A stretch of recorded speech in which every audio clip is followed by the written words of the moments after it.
Greater హైదరాబాద్‌తో పాటు రాష్ట్రంలోని పలు నగరాలు, పట్టణాలలో G+3 విధానంలో ఇందిరమ్మ ఇండ్ల నిర్మాణానికి ప్రభుత్వం స్థలాల అన్వేషణ ప్రారంభించింది.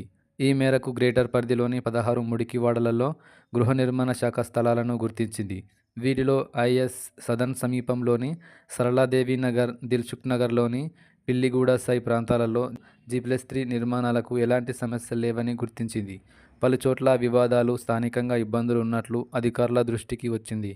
కొన్ని చోట్ల కోర్టు కేసులు ఉన్నాయి. ఈ నేపథ్యంలో మిగతా 14 చోట్ల మరోసారి పూర్తిస్థాయిలో సర్వే చేయించాలని నిర్ణయానికి వచ్చారు. రెవెన్యూ, గృహ నిర్మాణ, జీహెచ్ఎంసీ అధికారులు కలిసి మరో సర్వేకు సిద్ధమవుతున్నారు. గ్రేటర్ పరిధిలో G+3 విధానంలో ఇండ్ల నిర్మాణం చేపట్టాలంటే టౌన్ ప్లానింగ్ విభాగం నిబంధనలకు అనుగుణంగా బ్లాకులను నిర్మించాల్సి ఉంటుంది. అందుకు తగిన విధంగా స్థలాలున్నాయా అనేది కూడా అధికారులు పరిశీలించనున్నారు. మురికివాడలలో ఒక్కో బ్లాక్ నిర్మాణానికి కనీసం 500 గజాల స్థలం అవసరమని గృహ నిర్మాణ శాఖ భావిస్తుంది. ఇందులో రోడ్డు, డ్రైనేజీ వంటి వాటికి 150 గజాల స్థలం కేటాయించాలి. ఒక్కో బ్లాకులో 16 ఇందిరమ్మ ఇండ్లు ఉంటాయి.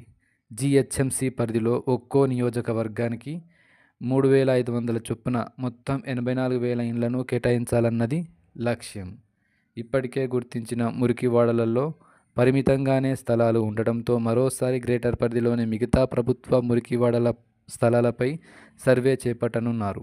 అనంతరం గ్రేటర్ పరిధిలో మొత్తం ఎన్ని ప్రాంతాలలో G+3 బ్లాకులు నిర్మించాలి, మొత్తం ఎన్ని ప్లాట్లు అందుబాటులోకి వస్తాయి అనే విషయంపై గృహ నిర్మాణ శాఖ నిర్ణయం తీసుకోనుంది. జిల్లాలలోని పలు నగరాలు, పట్టణాలలోనూ మురికివాడల ప్రజలకు G+3 విధానంలో ఇందిరమ్మ ఇండ్లను నిర్మించి ఇవ్వాలని ప్రభుత్వం నిర్ణయించింది.